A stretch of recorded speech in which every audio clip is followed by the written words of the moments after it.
Hi! Oh, for me? Oh my goodness, thank you! Thank you! Thank you! This standing ovation. Oh, your applause means everything to me. Even though it's all not real, it still means the world to me. Thank you. Thank you.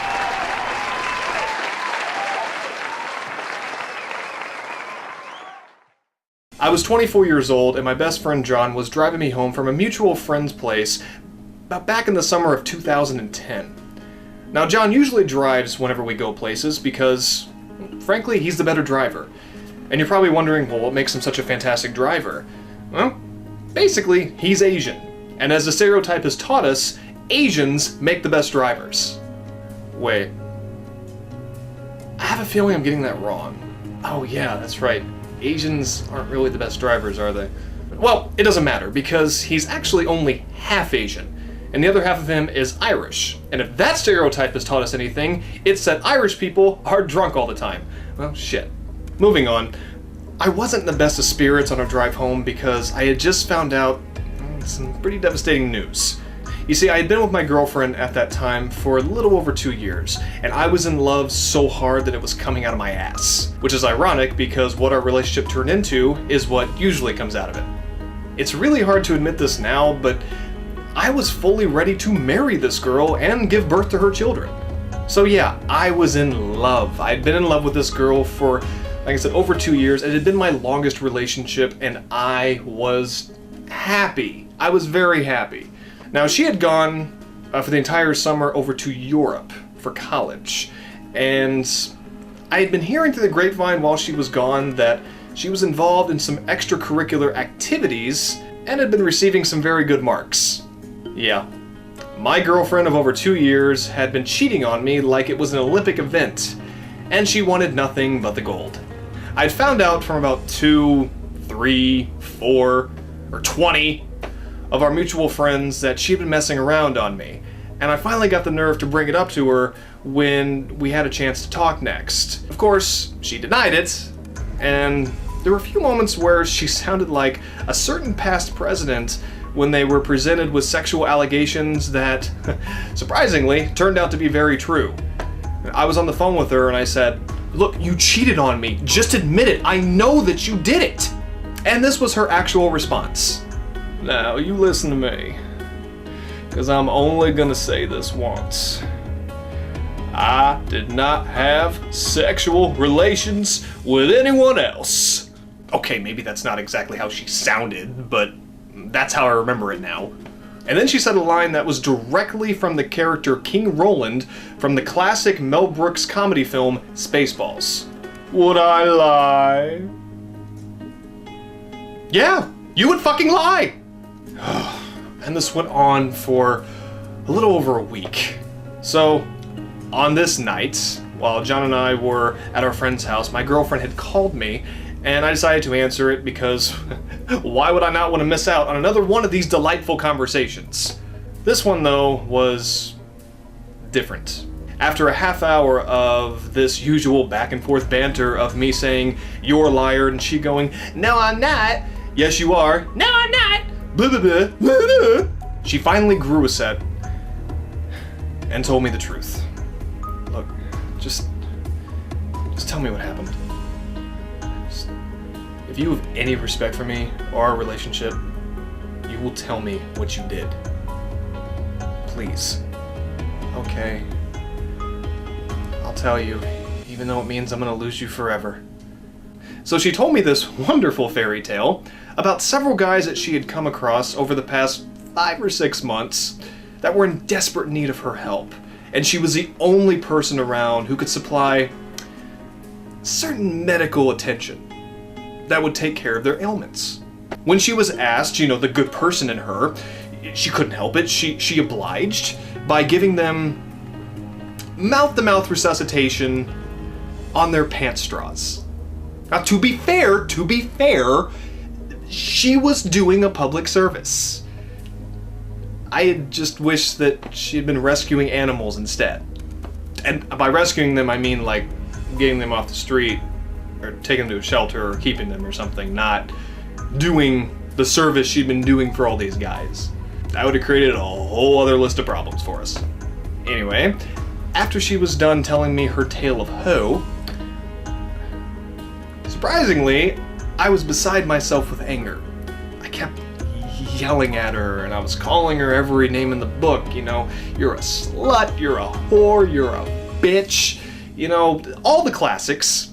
You know, I kept thinking in my head, like, how could you do this to me? How could you do this to us? We were happy. 2 years down the fucking drain, and for what? And her arguments were the best part of this, though. I mean, looking back, it is freaking hilarious. You know, okay, I brought up one guy that she had told me about in her story, and this is how she replied. That really shouldn't count as cheating. I was drunk. Or when I brought up another guy. That shouldn't count either. I was high. A future college graduate, folks. And she was going to be a teacher. This is why our school system is so fucked up. I was shocked when she responded like this, that she was so immature and so naive. I mean, and basically, in the story, she liked to drink, get high, and fool around with whatever guy she can get her hands on. And I couldn't believe it. Because I had no idea. I had no idea that all along I had been dating Lindsay Lohan. And trust me, dating celebrity is not all it's cracked up to be. We kept arguing for like another half hour, and I couldn't take it anymore. I was so furious that I just hung up on her, and I just wanted to go home. So I left the room that I was in, and I told John and our mutual friend and his fiance, like, I have to go. I have to go home now. And they were like, okay, are you gonna be okay? Are you okay? Like, no, I'm not fucking okay, and I'm probably not gonna be okay, but I need to go home now. And they just said, okay, you know, I hope you're safe getting home.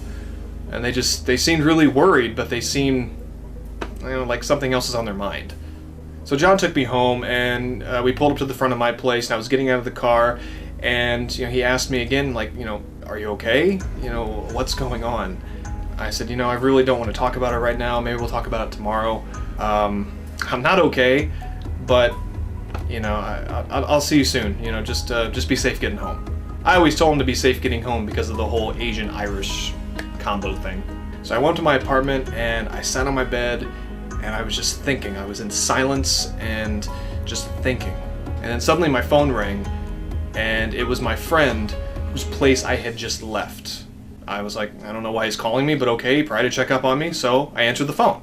Did I leave something at your place or something, man? Why are you calling me? I have something to tell you, but I didn't have the balls to tell you while you were here. Okay? Is it good news or bad news? Whenever you have to ask that question, you know it's gonna be some shit news.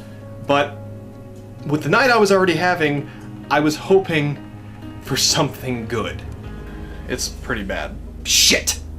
Alright, well, I already got some pretty horrifying news earlier about my girlfriend, so, as long as it's not about her, I'm pretty sure I can handle it.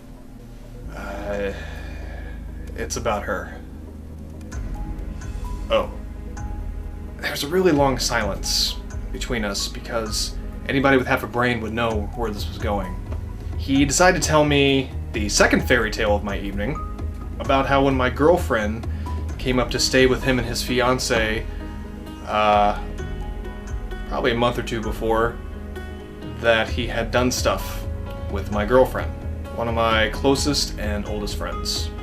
I couldn't process what he said. I couldn't. It was just so. It was so out of nowhere, and it was something that I was truly not expecting. And suddenly I saw, like, this bright, blinding light. Like, it hurt, and I fell to my knees, and I dropped my phone, and I just started crying uncontrollably. I couldn't help it. I was reacting to this like any human being would, and I could hear him on the phone asking if I was okay. Surprisingly, I'm not, but thank you very much for asking me. That is so nice of you, dick. Tears were just flowing, and there's snot bubbles just popping all around me, and it was disgusting. couldn't breathe. Like, it was so much anger, mixed with sadness and confusion that I couldn't breathe. And what was happening was that I was having basically a massive panic attack, and I couldn't control it. And this question just came into my head. I just was staring up at my ceiling and staring, up there and hoping that a deity that is possibly there or possibly not was watching, because I wanted to ask him, like, why? Why did I deserve this? Two people that I love, more than myself. Why? Why is this allowed to happen to me? Like, is this punishment because I fried those ants when I was a kid with a magnifying glass? Because I gotta tell you, God, that doesn't seem like a very fair punishment for that crime. I'm there having this panic attack, and all of a sudden, what kept me from, passing out was a strange thought that I hadn't thought about in years, maybe even a decade. And that thought was how when I was 5 years old, the biggest obstacle in my life was that I could not stop sucking my thumb. Bear with me.